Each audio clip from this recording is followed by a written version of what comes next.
Shalom, pessoal, eu sou o Luiz Saião e fui convidado aqui pelo Positivamente para conversar a respeito da fé. Então, meu abraço a todos os positivos aí que estão em sintonia com a gente, e a gente vai ter esse bate-papo aqui falando sobre teologia, sobre Bíblia, sobre Jesus e até sobre igreja.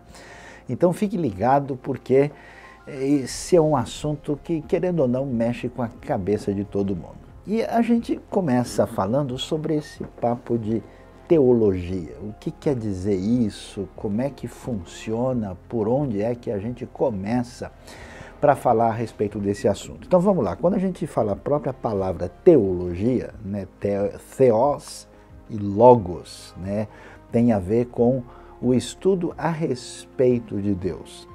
E como é que é esse papo de teologia? Será que alguém pode estudar Deus, né, colocar ele num laboratório assim e começar a mensurar alguma coisa? Como é que é isso? Então a gente começa a descobrir que o estudo da teologia, ele vem da seguinte situação. As pessoas, no decorrer da história, de repente elas são surpreendidas por uma experiência extraordinária com Deus, com a fé. O pessoal que gosta de estudar fala com o sagrado, né?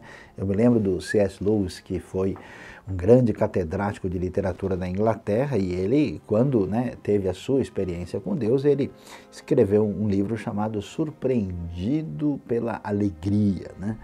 E pensando nisso, o que acontece? Uma vez que essa pessoa tem essa experiência de fé, ele encontra assim, a graça de Deus, ele entende assim, o que tem a ver com a ação especial de Jesus, do Espírito Santo e tal, ele começa a pensar, peraí, o que foi mesmo que aconteceu? Como é que eu entendo isso? E aí que a gente, vamos assim dizer, começa o estudo da teologia. Até hoje, todo mundo que eu encontrei na vida ligado assim em tentar entender a teologia, porque alguma coisa especial e diferenciada aconteceu na história dessa pessoa. Mas e aí? Como é que é essa história da teologia? Existe uma teologia raiz, né, e uma teologia Nutella? Existe um negócio assim mais firme, mas, vamos dizer, bem alinhado com aquilo que realmente é a base de tudo, e tem coisa aí que é meio viajar na maionese? Então, tem muita gente assim que, quando fala de teologia, não fala com conhecimento de causa, né? A coisa fica meio assim vazia, sem realmente ter fundamento. Então, quando a gente estuda a teologia, a gente precisa considerar o seguinte: dentro do contexto global, mundial, a expressão de fé de maior impacto em toda a história é a expressão de fé do cristianismo. Por isso, assim, as pessoas querendo ou não, gostem ou não, ninguém teve mais impacto na história humana e foi mais assim decisivo na construção daquilo que é a história humana do que a pessoa de Jesus. E nesse sentido, os escritos que falam a respeito daquilo que tem a ver com Jesus ou com a história sagrada é o que aparece na Bíblia. A gente vai ter um tempinho para falar mais sobre isso. Então a gente pode dizer assim que a teologia raiz começa com o estudo da Bíblia. Quer dizer, não dá para a pessoa assim considerar um estudo teológico aprofundado sem trabalhar com algum documento propriamente dito. E a Bíblia, um livro muito antigo, que foi escrito na sua maioria em hebraico, um pouquinho em aramaico, outro pouco em grego, tem todo um desafio aí, que existe um estudo, vamos dizer assim, técnico, né? Um estudo fundamentado, um estudo assim, digamos, de especialistas que gastaram a vida para entender isso, para saber o lance dos manuscritos, as línguas originais, as interpretações que têm base. Então começa com a Bíblia. Agora, não é só o estudo assim da Bíblia mas também é o estudo daquilo que a gente chama das grandes ideias que organizaram esse estudo bíblico. Como é que é isso? Vamos tentar entender. Na história do pensamento humano, a gente tem o que a gente chama das grandes filosofias. O que são as grandes filosofias? São momentos da história, quando surgem aqueles caras assim muito loucos, né? Tipo Platão, Aristóteles, Agostinho, Tomás de Aquino, Descartes, Spinoza, Kant, Voltaire, Kierkegaard, né? Sartre e outros pensadores. E esse pessoal, o que eles conseguiram fazer? Eles perceberam quais eram as grandes perguntas feitas no seu tempo e eles organizaram o que a gente chama de sistema de pensamento. Então, olha que lance interessante. A teologia tem a ver com esse papo de fazer com que a Bíblia converse com um grande sistema de pensamento. E aí, as perguntas que esse sistema de pensamento traz, né, as perguntas que o sistema traz, a Bíblia vem trazer as respostas e interage com isso, trazendo, assim, vamos dizer, uma teologia de uma determinada época. Então, olha que coisa interessante. Você vai ter uma teologia cristã da época da patrística, você vai ter uma teologia que conversa muito com Platão no pensamento de Agostinho, no pensamento de Tomás de Aquino com Aristóteles, e assim a coisa é interessante, né, para quem quer dar uma estudada mais assim, nessa ligação entre o conteúdo revelado sagrado e também aí os grandes pensadores. Por isso é que a gente tem o que a gente chama de uma história da filosofia que conversa com uma história da teologia. Agora, veja bem, a teologia, ela também tem uma outra questão interessante que a gente chama da importância da tradição. Vamos lá. Tradição, às vezes a gente ouve, né? Puxa, tradição é um negócio meio esquisito, parece aquelas coisas meio velharia, meio naftalina, né? Coisa que não tem nada a ver. Pois é, vamos fazer uma distinção interessante. Olha lá, preste atenção. A tradição é a fé viva dos que já morreram. Agora, o tradicionalismo é a fé morta dos que ainda vivem. Ou seja, quando uma pessoa faz um negócio porque sim, ela nem sabe o que está fazendo, ela está numa pegada tradicionalista inadequada. Mas a gente não pode querer aqui, tipo, inventar roda, né? Não é possível que eu sou a primeira pessoa a discutir os milagres de Cristo, né? Ah, não, eu sou o primeiro que descobriu como é que se deve interpretar os salmos. Não, tem que baixar a bola, tem que ser mais humilde. Então a gente tem que aprender com a história da igreja, né? O que as pessoas discutiram lá atrás, quando eles pensaram sobre a natureza de Cristo, sobre a descrição de quem é Deus, sobre a autoridade da Bíblia, o que significa somente a graça e somente a fé, como é que se relaciona o estudo da escatologia. Quer dizer, não é possível que só eu, sozinho agora, vou decidir isso da minha cabeça porque sim. Então a teologia, olha lá, ela precisa ler a Bíblia, entender esse texto direitinho, porque aí ela está num papo raiz e não numa coisa assim vazia, vamos assim dizer, Nutella mesmo. Ela precisa conversar com a filosofia, com os grandes pensadores, para ver como é que ela se organiza para entender a realidade que a gente está vivendo à luz da revelação de Deus. E a teologia também precisa saber conversar com a tradição da história, porque isso é muito didático, isso é muito importante, isso é aprender com as lições do passado, isso é criar um pensamento fundamentado e um pensamento que tem base adequada. Agora, olha que coisa interessante. É legal, né? A teologia mexe com a Bíblia, mexe com raciocínio, com pensamento, mexe com a história, mas, atenção, mexe também com a experiência. Por quê? Porque esse lance de falar sobre Deus não é só um papo cabeça, não é só um negócio assim que a gente tipo faz planilha de Excel e exercício de matemática. Não, é claro. Falar sobre Deus, né, a experiência da fé é algo profundo. As pessoas falam do que aconteceu com elas. Eu conheço gente assim, do nada, a pessoa nem acreditava em coisa alguma e de repente ele foi tocado numa experiência muito especial, estava sozinho no lugar, começou a chorar e sentiu um negócio assim. E o que acontece? Essas coisas também fazem parte da teologia, né? Alguns estudiosos falam do que existe, o que é chamado de teologia catafática, apofática, a teologia que a gente explica com a razão e a teologia que vai além da razão e que conversa com a experiência também.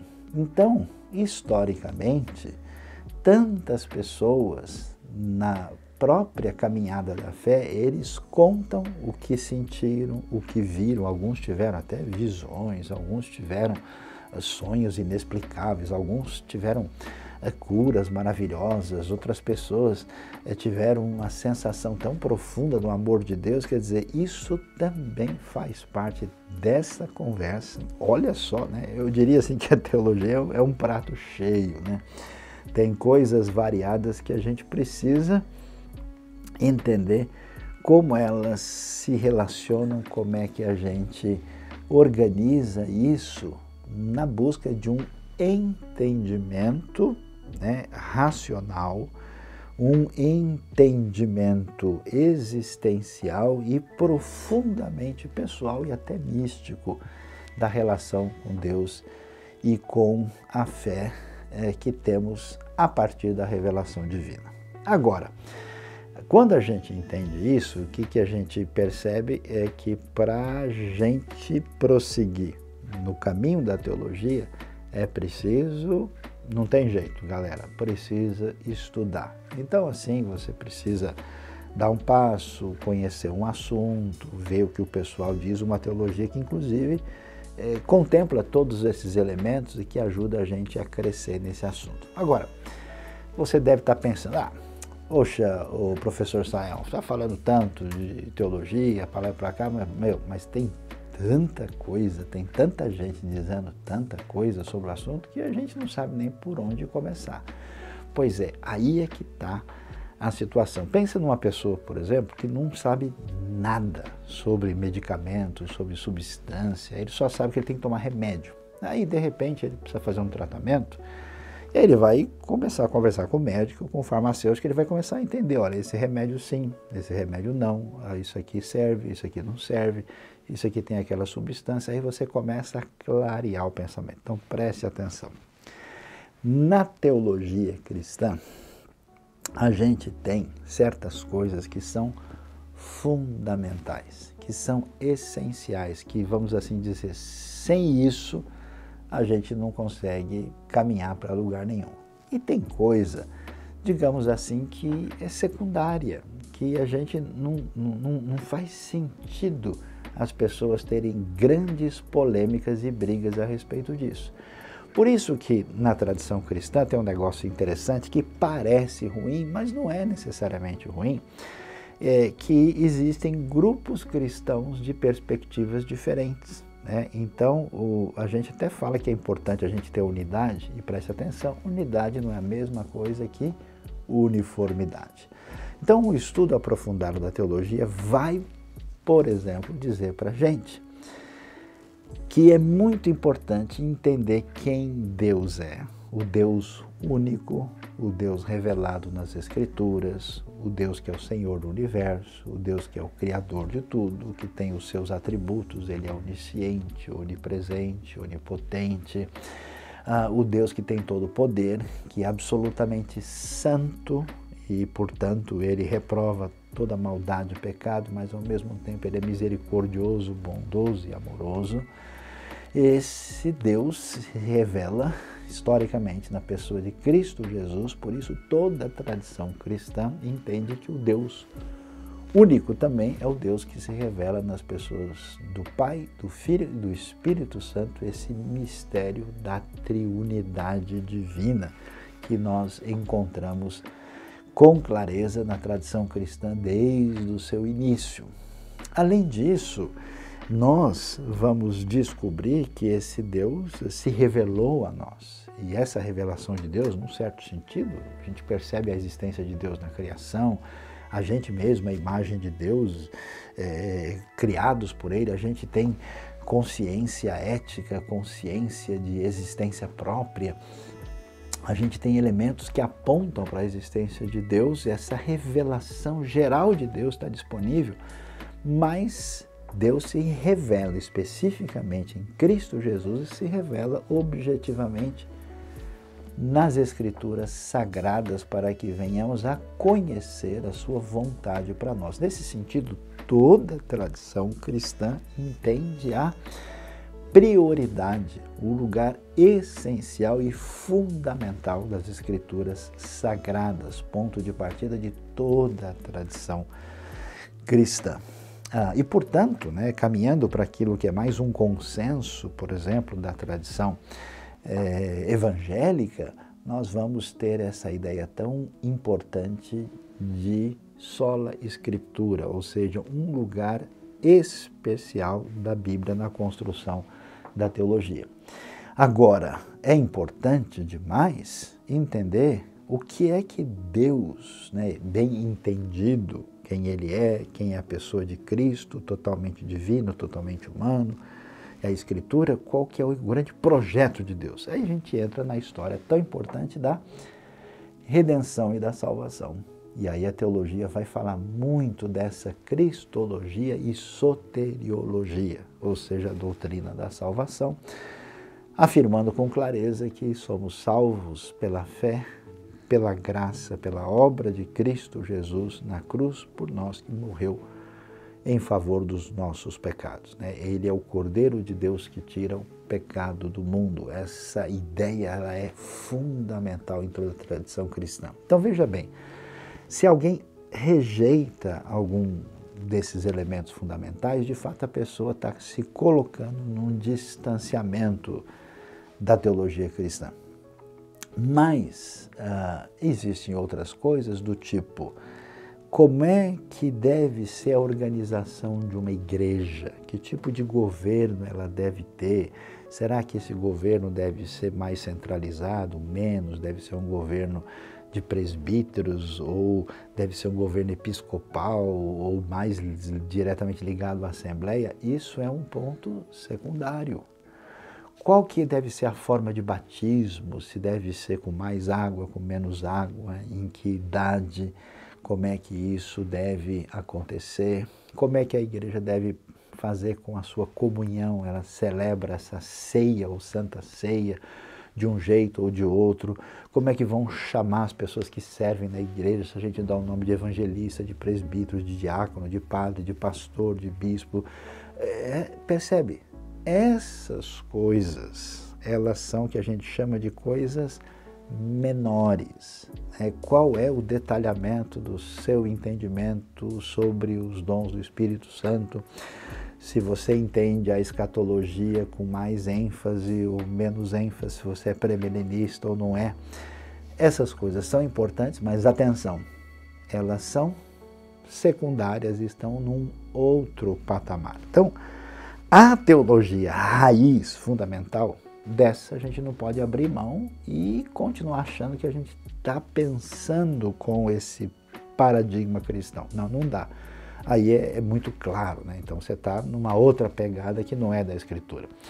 Agora, nas outras coisas em que não são coisas tão essenciais e fundamentais, como é a teologia de base, como é a ética cristã, essas outras coisas, veja, aí nesse ponto a Bíblia ela abre um leque para a gente, a teologia abre um espaço para a gente dizer, olha, me parece que a melhor forma de fazer isso é assim, me parece, e aí as comunidades podem refletir, podem pensar sobre o texto. Uma coisa importante demais é que a Bíblia está aberta para todo mundo. Qualquer pessoa que seja séria na sua abordagem, que estude, se aprofunde e queira conhecer, ela vai ter sim possibilidades de interpretar e de entender o texto bíblico e de fazer teologia adequadamente. Aliás, cá entre nós, no fundo, todo mundo é teólogo. Bom dia, meu amigo positivo teólogo. A gente é teólogo porque a gente pensa sobre Deus, fala sobre Ele. A pergunta é se a gente está fazendo isso de maneira organizada. Se você está se aprofundando e faz uma teologia raiz ou se está naquela de ser mera Nutella, né? Aí a coisa não vai rolar e não vai ficar legal. Então, nesses aspectos secundários que a gente mencionou, aí as pessoas têm direito, vamos dizer, à sua interpretação, elas têm direito à sua reflexão, à sua maneira de encarar as coisas, né? Claro, e aí a gente abre um caminho para um diálogo, para uma conversa. E olha que coisa interessante, as posições teológicas menores, né, nesses assuntos menos essenciais e fundamentais, é interessante que tem escolas de pensamento que escolheram, né, alguns desses temas como prioritários e com o tempo elas vão fazendo alguns ajustes, porque percebem que, olha, eu não consegui responder todas as questões aqui, olha, essa aqui ficou uma pergunta, e então essas coisas são secundárias e vão passando por realinhamentos no decorrer da história.